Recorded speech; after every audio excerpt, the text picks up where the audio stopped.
Hola, ¿cómo están?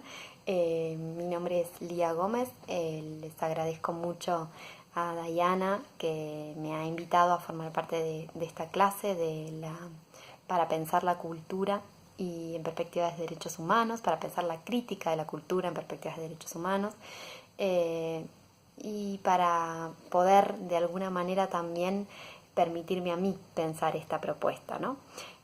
A priori contarles que, bueno, efectivamente estoy grabando este video en la ciudad de Bogotá. Venimos acá a participar de algunos cursos en una universidad y también movilizada por esto me propongo a pensar cómo significa, cómo se articula la cultura o la mirada crítica sobre la cultura en perspectivas de derechos humanos, ¿no? Es importante esto que acabo de decir porque la mirada sobre esto va a estar ligada a una propuesta de pensar la teoría desde América Latina, ¿no? Y de pensar cómo se concibe al campo cultural desde nuestro propio continente. Entonces, pensar la crítica de la cultura es tratar de interpretar y comprender cuál es el sentido de configuración de ciertas representaciones e imaginarios, podríamos decir así a grosso modo. Ahora bien, la crítica de la cultura es solamente una crítica a las obras artísticas, es una crítica a las obras artísticos culturales que proponen algún sentido político y social en relación al contexto en el que emergen. Quizás sean todas estas cosas las que se pueden problematizar en esta idea de definición de la crítica de la cultura. Me parece interesante entender que la crítica es un lenguaje, la crítica es una obra en sí misma, la crítica es un momento de creación e interpretación sobre el mundo que se está abordando. Entonces, desde ese lugar, pensar la crítica en perspectivas de derechos humanos también implica reconocer a ese otro, reconocer al otro con el cual estamos dialogando. Y cuando digo dialogando no me refiero a un diálogo directo en relación a dos personajes, sino que me refiero a cómo dialogamos con la obra y con los autores que aparecen allí, con las perspectivas autorales que aparecen así, que como ustedes sabrán, no es la perspectiva de un solo autor, sino las perspectivas de las corrientes de la historia del arte, de la historia de la cultura, de la historia, ¿no?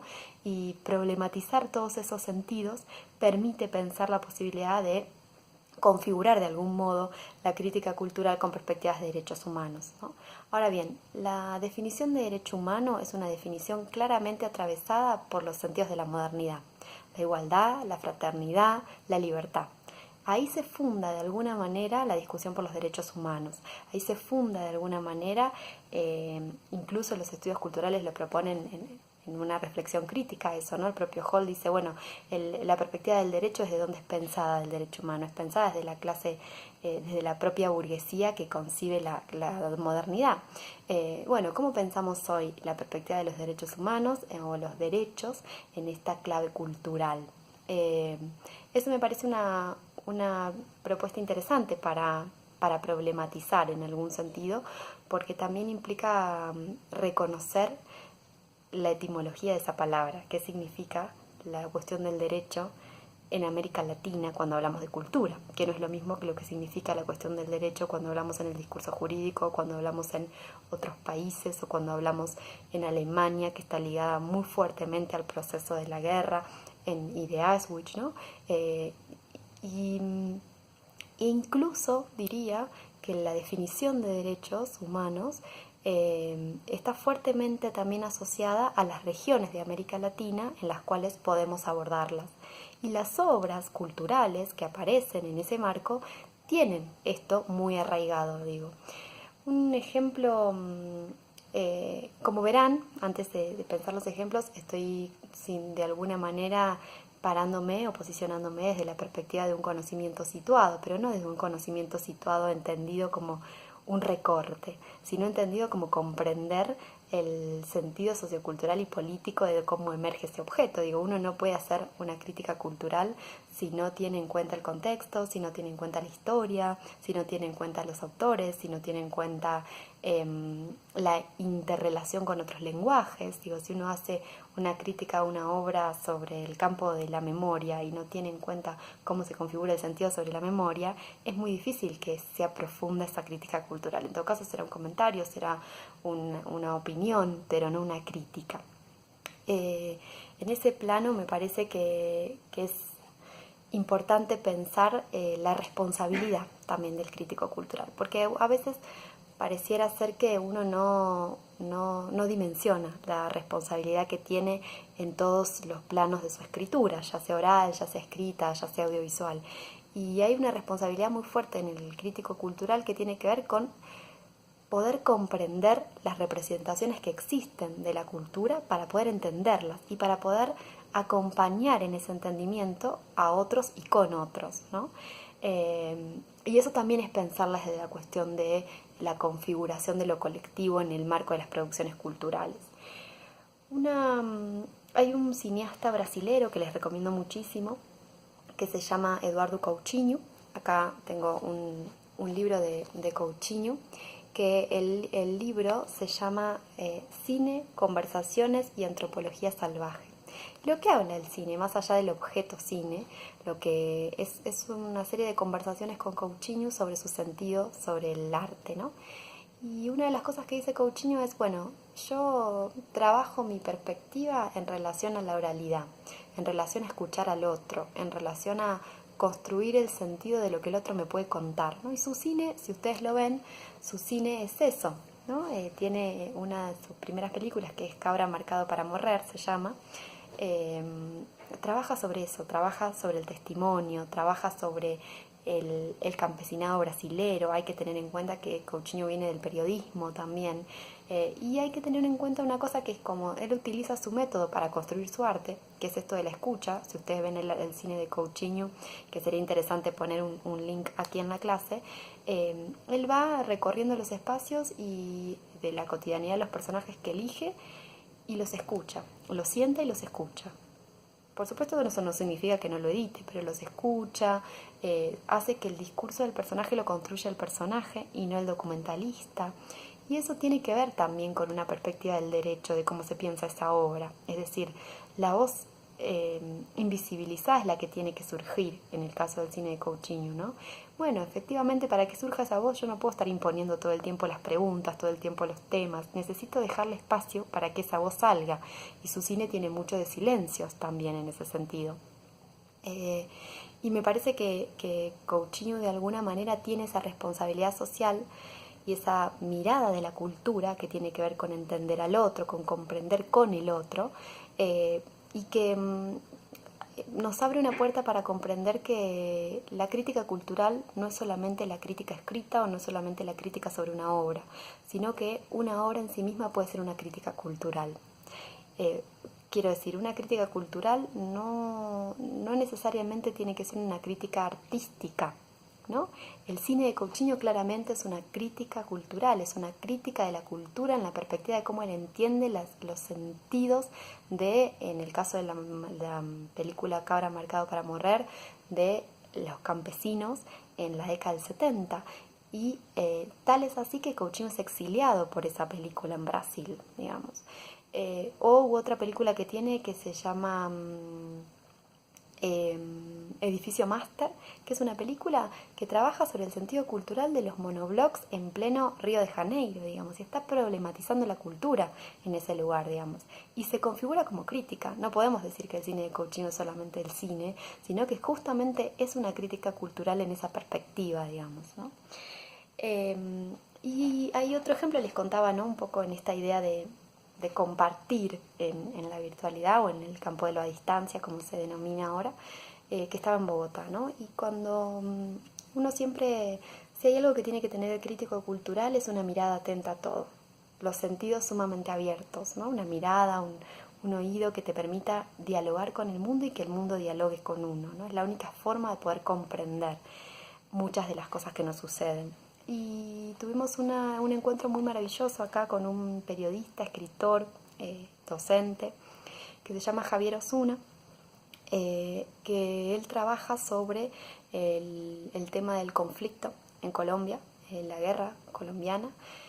Tiene un libro que es su tesis de maestría, que se llama Me hablarás de fuego, donde habla sobre los hornos crematorios de una región de Colombia en el marco de los conflictos con los paramilitares.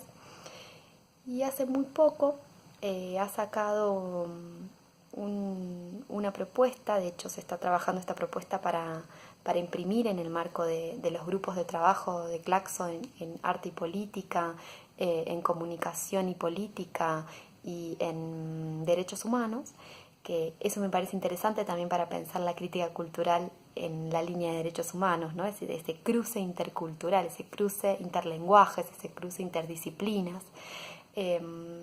Y este libro que estamos trabajando con Javier tiene unos poemas de unos jóvenes desmovilizados del conflicto y unos dibujos de esos jóvenes desmovilizados del conflicto. A priori pareciera que Javier trabaja un taller con esos jóvenes donde la literatura o el dibujo son formas de sanar desde el campo de la expresión artística.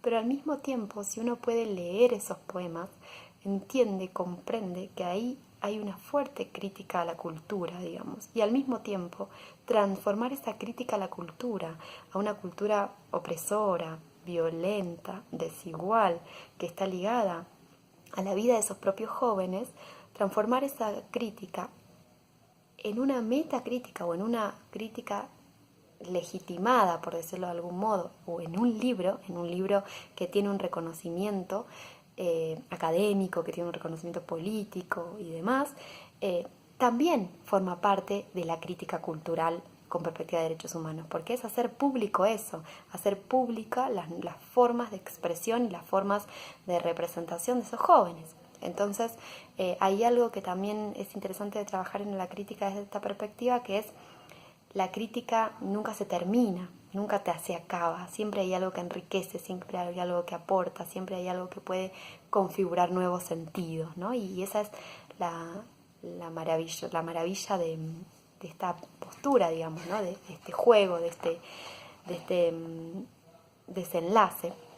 Yo les voy a leer un poema de ese libro que esperemos que salga pronto el año que viene. Y el poema es de un niño, de un joven de 18 años, y se llama La muerte. Y dice: hola muerte, es un placer volver a escribirte.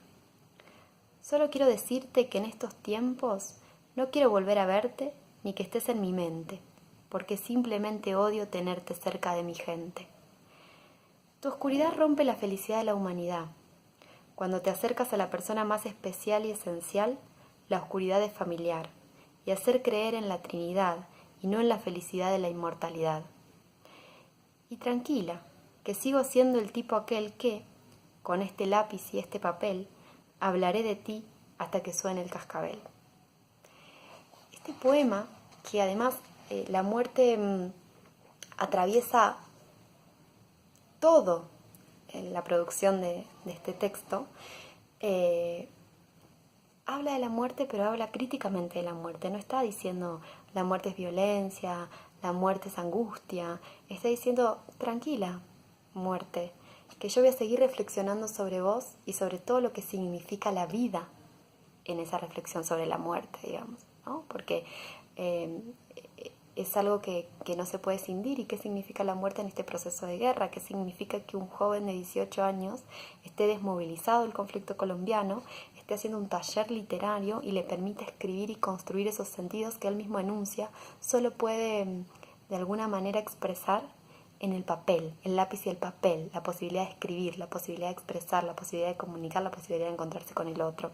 Me parece que un poco ese es el sentido de pensar la crítica cultural desde la perspectiva de derechos humanos, que podemos dar miles de ejemplos, por supuesto en Argentina y en otros países, ¿no? En Paraguay, poner en tensión los movimientos campesinos y cómo se expresan esos movimientos campesinos en Paraguay es maravilloso, o cómo aborda o trabaja el cine uruguayo los propios conflictos en relación al trabajo, porque ojo, porque también